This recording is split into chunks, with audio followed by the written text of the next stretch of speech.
First contact's last stand. The warning klaxons aboard the U.S. Prometheus cut through Commander Sarah Chen's meditation like a knife. She was on her feet before the second alarm sounded, already reaching for her uniform jacket as she crossed her quarters. The experimental vessel's AI spoke with uncharacteristic urgency. "Commander, we've detected weapons fire at the edge of the Kuiper Belt. Multiple signatures, unknown configuration." Sarah's breath caught in her throat. Humanity had yet to encounter another spacefaring species, but every simulation, every war game, had started exactly like this. "Show me," she ordered, stepping onto the bridge. The holographic display materialized around her, transforming the command center into a three-dimensional map of local space. The engagement appeared as a cluster of angry red dots, approximately 40 astronomical units from Earth. What caught her attention wasn't the weapons fire, but the structure at the center of the conflict. "Magnify that station," she commanded. The image zoomed in on what appeared to be a massive industrial complex, easily twice the size of Earth's largest orbital facility. Its architecture was unlike anything humanity had built, or so she thought, until the computer's analysis flashed across her vision. Match found. Installation configuration corresponds to pre-collapse mining technology, circa 2157 CE. Sarah felt her hands go cold. The collapse had happened 3 centuries ago, a catastrophic event that had reduced humanity to a pre-industrial state. They'd clawed their way back to the stars over generations, but most records of their spacefaring past had been lost. Yet here was proof, still standing after all this time. And something was trying to destroy it. "All hands to battle stations," Sarah ordered, her voice steady despite the implications thundering through her mind.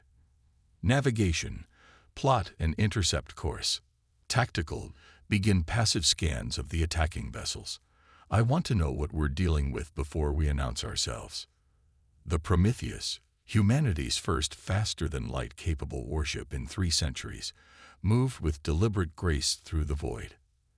As they closed distance, the attacking ships came into clearer focus. They were beautiful in a terrible way. Organic curves meeting crystalline structures, their hulls seeming to pulse with internal light. 7 vessels detected, Tactical reported. Energy readings suggest their weapons technology significantly exceeds our current capabilities. They're using some form of focused gravity weapon against the station's shields. Sarah's tactical officer, Lieutenant James Rodriguez, spoke up. "Commander, those shields shouldn't be functioning after 300 years without maintenance." "Agreed," Sarah said, studying the data streams, "which means either someone's been maintaining that station in secret, or our ancestors built to last." Rodriguez finished. The station's shields flickered but held as another gravity pulse slammed into them. Sarah watched the energy dispersion patterns with growing fascination. The shield geometry was changing with each hit, adapting in ways their modern shields couldn't match. "Their weapons are increasing in power," the AI warned. "Station shields at 47% and failing. Structural integrity compromised in 3 sections." Sarah made her decision. Battle stations. Power up all systems but hold weapons in standby. Open a channel to the attacking vessels. The bridge crew looked at her with varying degrees of surprise, but no one questioned the order. The communications officer worked his console, and Sarah straightened in her command chair. "This is Commander Sarah Chen of the United Earth vessel Prometheus. You are attacking a human installation. Cease fire immediately and withdraw." For long moments, there was only silence. Then a response came, not in words, but in action. One of the alien vessels pivoted with impossible grace and launched a gravity pulse at the Prometheus. Evasive action. Sarah shouted, but the AI was already moving them. The Prometheus corkscrewed through space, the gravity pulse passing close enough that the hull creaked under its influence. "Return fire," Rodriguez asked, his hands hovering over the weapon's controls. Sarah watched as the alien ships repositioned themselves, their formation suggesting they were preparing for a coordinated attack. Modern humanity's first contact with an alien species was about to become a baptism by fire. She thought about the station behind them, about the legacy of a humanity that had reached further than their current civilization had dreamed possible, about the weight of 3 centuries of lost knowledge and the responsibility of protecting what remained. "No," she said finally. "We're not going to match them weapon for weapon." A plan was forming in her mind, born of countless hours studying the fragmentary records of humanity's past. "They're using gravity weapons. Let's show them humanity's oldest trick, using an enemy's strength against them." She turned to her science officer. "Those shields on the station, they're not just blocking the attacks, they're adapting to them. Can we interface with their control systems?" The science officer's fingers flew across his console. "The architecture is ancient, but the basic principles haven't changed. We might be able to establish a connection through." The ship shuddered as another gravity pulse passed nearby. Sarah gripped her chair's armrests, watching the alien vessels move with predatory grace through space.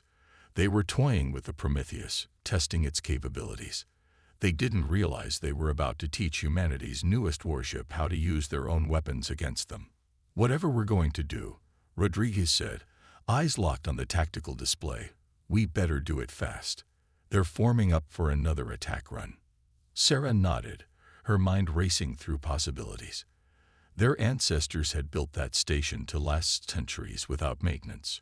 What other secrets might it be hiding? What other lessons from humanity's past might save their future? The aliens were about to find out.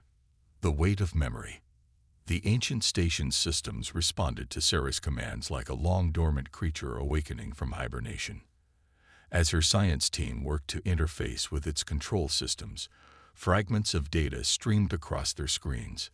Technical readouts, maintenance logs, and encrypted files that hinted at the station's true purpose. "Commander," Lieutenant Rodriguez called out, his voice tight with urgency. "The alien vessels are adjusting their formation. Energy signatures climbing." Sarah studied the tactical display, noting how the crystalline ships moved with fluid coordination. Their previous attacks had been precise, almost surgical.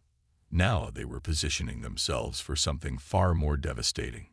"Station interface established," reported Dr. Maya Patel, the ship's lead scientist. Her dark eyes sparkled with excitement despite the tension.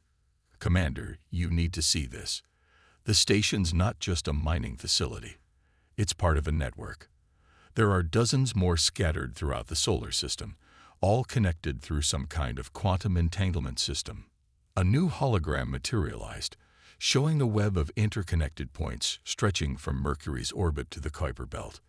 Each point represented a station, most of them dark and inactive, but a few, including theirs, still pulsed with faint energy. "That's impossible," Rodriguez muttered. "The energy requirements alone. Our ancestors were more advanced than we imagined," Sarah said, her mind racing through the implications. "And I'm betting these aliens know exactly what these stations were built for." As if to confirm her suspicion, a massive gravity pulse erupted from the lead alien vessel, far more powerful than their previous attacks.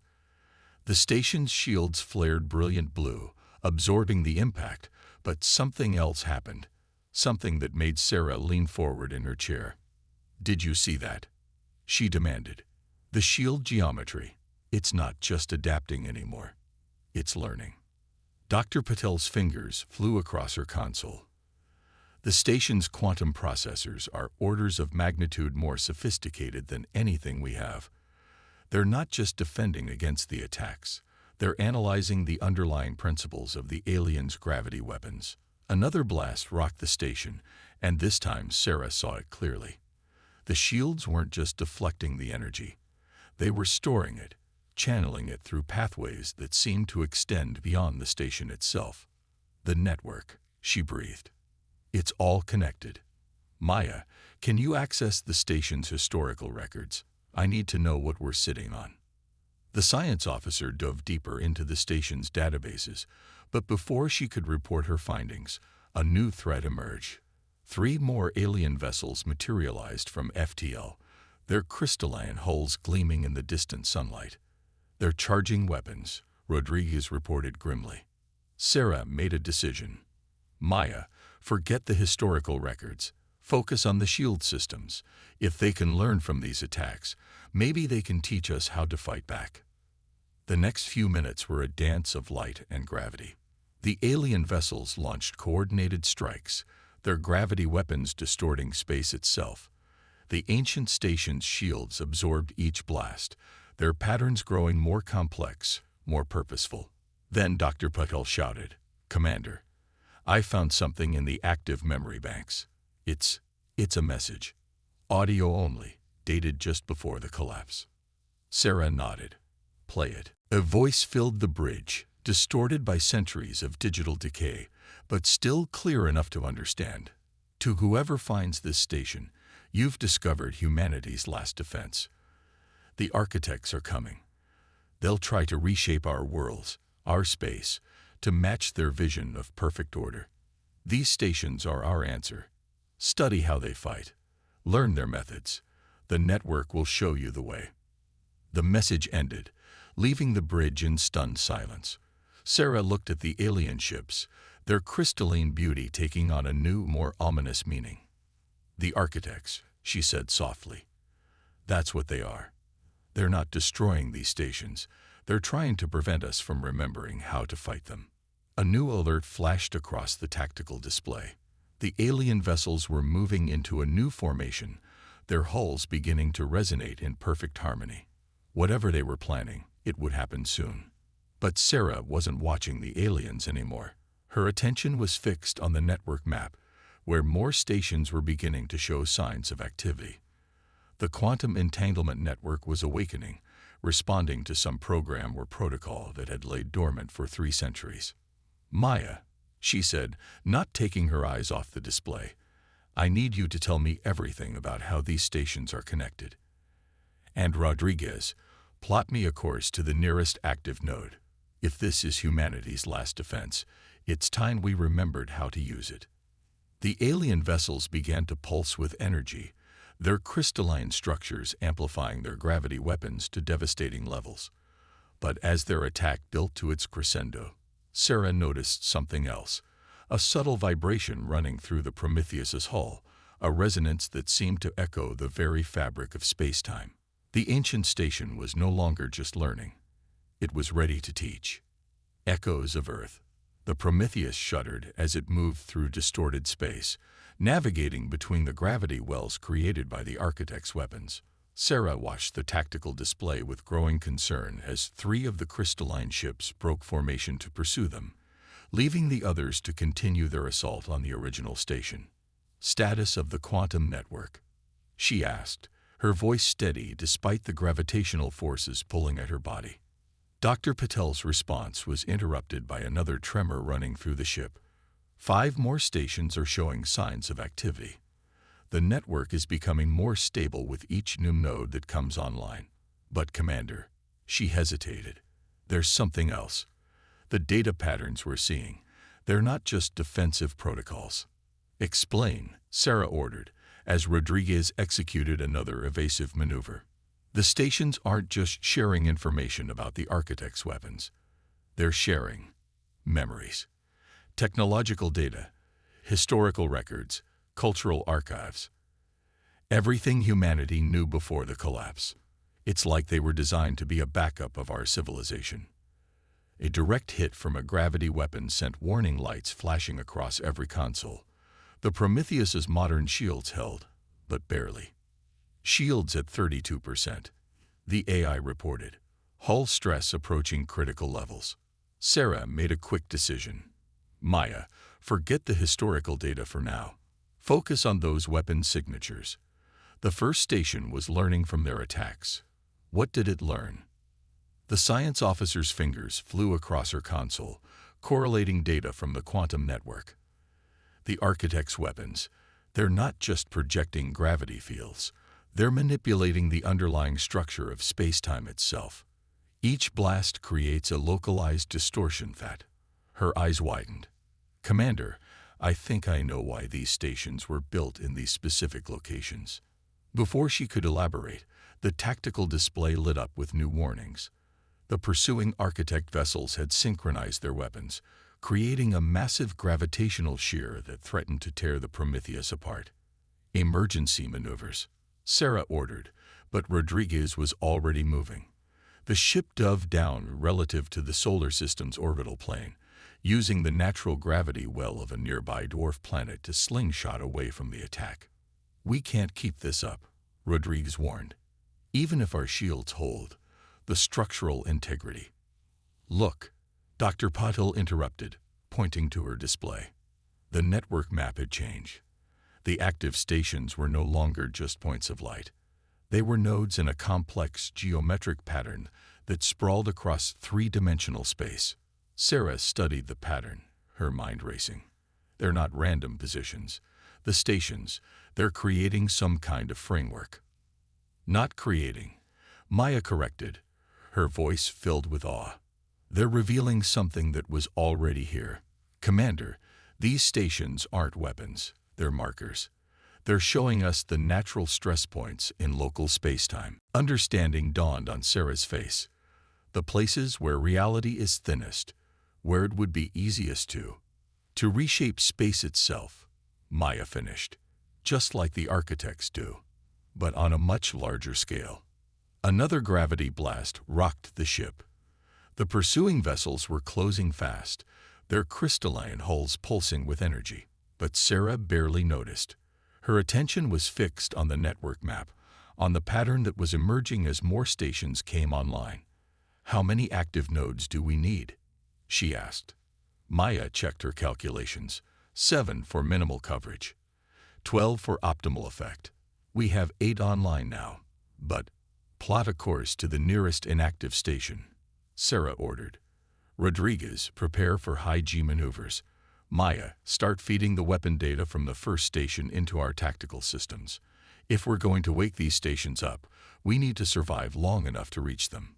The Prometheus banked hard, its engines straining as Rodriguez pushed it to its limits. Behind them, the architect vessels moved with fluid grace, their formations shifting to maintain optimal firing positions. "Commander," the AI warned, detecting unusual energy patterns from the active stations. "The quantum network is generating interference patterns in local spacetime." Sarah nodded grimly. "They're not interfering. They're resonating." "Maya, what happens when you pluck a string in exactly the right way?" The science officer's eyes lit up with understanding. "You get harmonics, standing waves. And if you do it with space-time itself, you can reshape reality." Sarah finished, "Just like they do. But first, we need to wake up those stations." She keyed the ship-wide comm. "All hands, secure for extended high-G maneuvers. Engineering, I need everything you can give the engines. We're about to show the architects that humanity remembers more than they thought." As the Prometheus accelerated toward its target, Sarah watched the pursuing vessels on her tactical display. The architects had spent centuries trying to prevent humanity from rediscovering these stations, from remembering what they were truly capable of. They were about to learn why. Gravity's children. The Prometheus screamed through space, its hull groaning under forces it was never designed to withstand. Behind them, the architect vessels moved like predators, their crystalline forms rippling with barely contained energy. But they weren't firing anymore, at least, not directly at the ship. "They're trying to create a gravity well to trap us," Rodriguez reported, his hands dancing across the helm controls. "If they box us in." "They won't," Sarah said, her eyes fixed on the tactical display. The nearest dormant station was less than 10,000 kilometers ahead, an ancient construct of metal and memory, waiting to be awakened. "Maya, status of the quantum network." Dr. Patel's voice was strained but excited. 9 stations active now. The harmonic patterns are stabilizing. "Commander, I'm detecting something extraordinary. The network isn't just sharing data anymore. It's calculating, using the very fabric of spacetime as a computational medium." A new alarm blared through the bridge. Sarah's tactical display showed 5 more architect vessels emerging from FTL, their arrival creating a ripple of distortions in the local spacetime field. They know what we're trying to do, Sarah realized. Maya, how close do we need to get to activate the station? Within 500 kilometers. But Commander, there's something else. These calculations the network is performing, they're not random. They're following a pattern I've seen before in the oldest parts of the station's databases, something called the resonance protocol. Another gravity pulse rocked the ship, this one nearly tearing the helm controls from Rodriguez's hands. The architects were hurting them, Sarah realized, trying to push them away from the dormant station. Engineering reports microfractures in the primary hull, the AI announced. Structural integrity at 64% and falling. Sarah made a quick decision. Rodriguez, plot us a collision course with the station. Sir, the tactical officer's voice was incredulous. Not to impact. I want us close enough to initiate activation, but I need them to think we're desperate enough to try it. Maya, prepare to upload everything we've learned about their weapons to the station's systems the moment it comes online. The Prometheus dove toward the ancient construct, its engines pushing past safety limits. The architect vessels followed, their formations shifting to create overlapping fields of gravitational distortion. They're powering up for a synchronized blast, Rodriguez warned. If all those ships fire at once. Wait for it, Sarah ordered, watching the distance counter tick down. 6,000 kilometers. 5,000. The architect vessels were moving into perfect firing positions, their crystalline hulls resonating in harmony. At 2,000 kilometers, Sarah gave the order. Now, full reverse thrust. The Prometheus's engines screamed as Rodriguez executed the maneuver. The sudden change in velocity sent crew members slamming against their restraints, but Sarah barely noticed. Her attention was fixed on the tactical display, where the architect's gravity weapons were about to fire. Maya, initiate the upload. The science officer's fingers flew across her console. Upload commencing. Station power systems coming online. But Commander, the resonance protocol. I know what it's doing. The stations aren't just measuring space-time distortions. They're amplifying them. The architects fired, their synchronized gravity weapons creating a cascade of space-time distortions that could have torn a planet apart.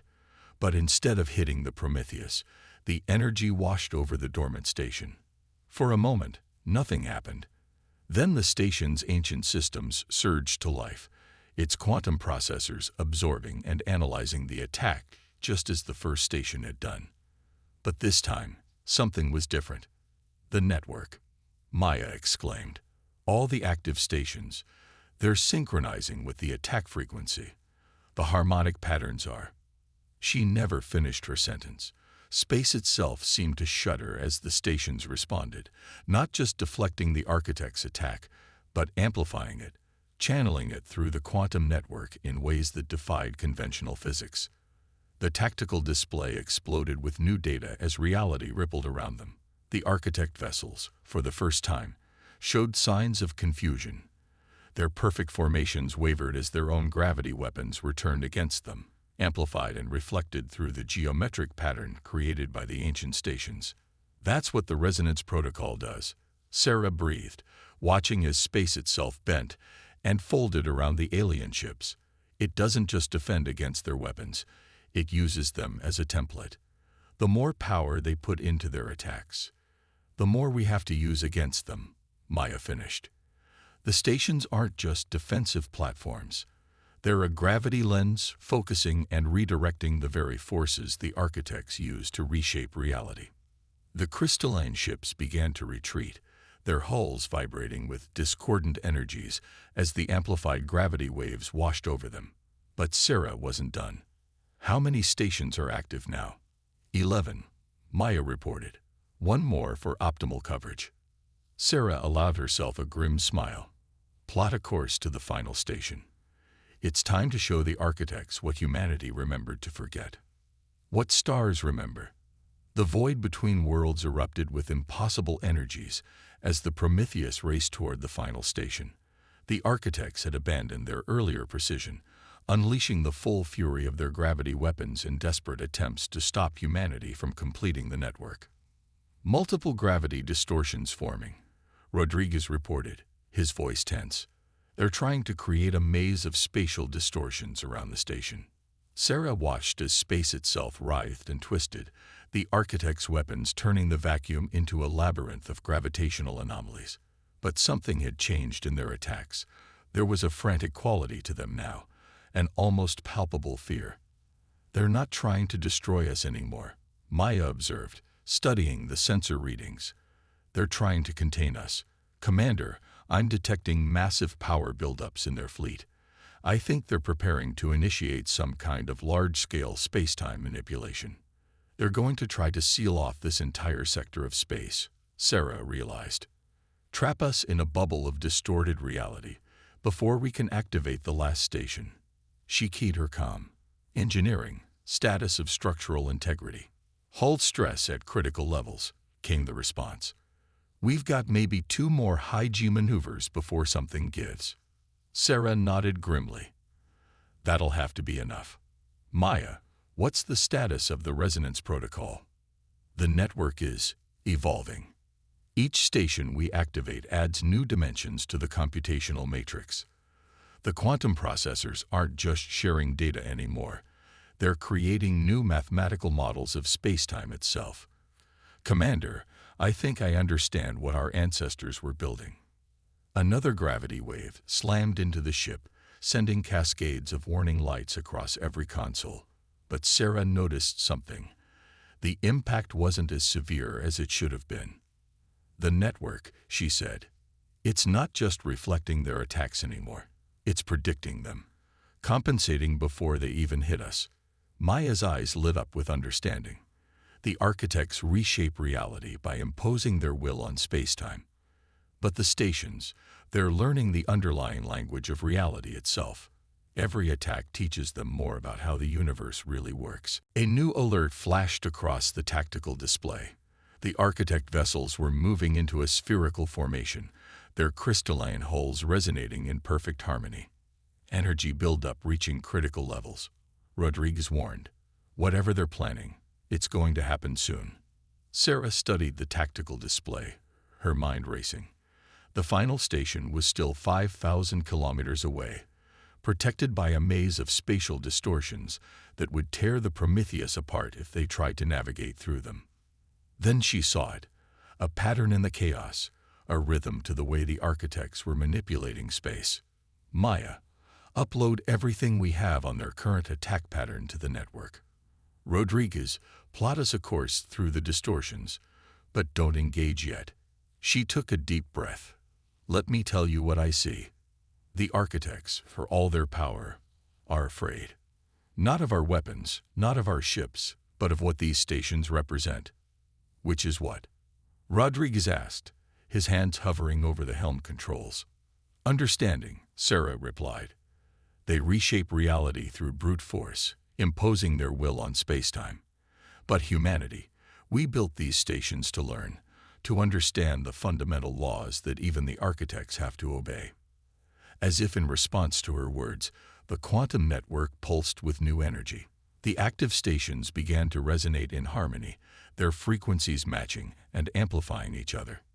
Commander, Maya called out, her voice filled with awe. The network, it's not just predicting their attacks anymore. It's predicting where they're going to be. The mathematical models it's generating, they're mapping out the underlying structure of reality itself. Sarah smiled. Then let's use what we've learned. Rodriguez, take us in. Maya, prepare to activate the final station the moment we're in range. The Prometheus dove into the maze of spatial distortions, but this time they weren't fighting against the architect's manipulations. They were flowing with them, using the very patterns the aliens had created to slip through their defenses.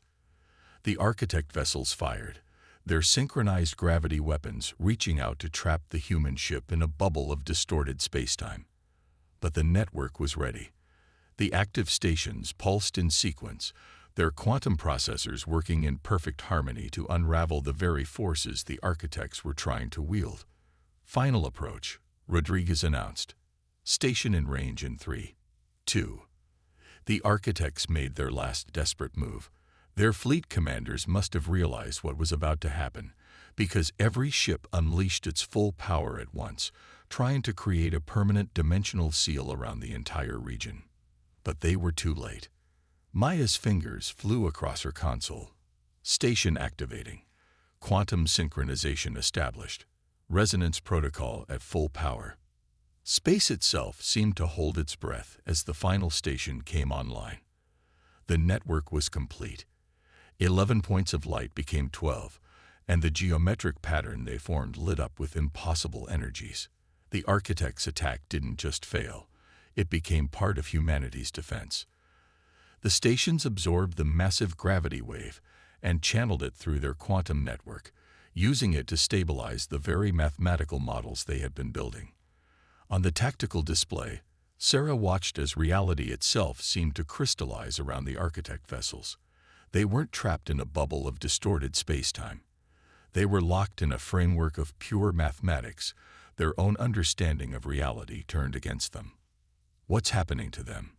Rodriguez asked, watching as the crystalline ships began to lose cohesion. "They're being reminded that the universe has rules," Sarah said softly.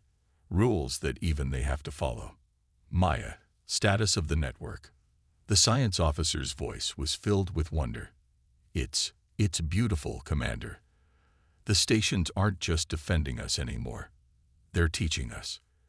Everything the architects knew about manipulating space-time, everything our ancestors learned before the collapse. It's all here, waiting to be understood.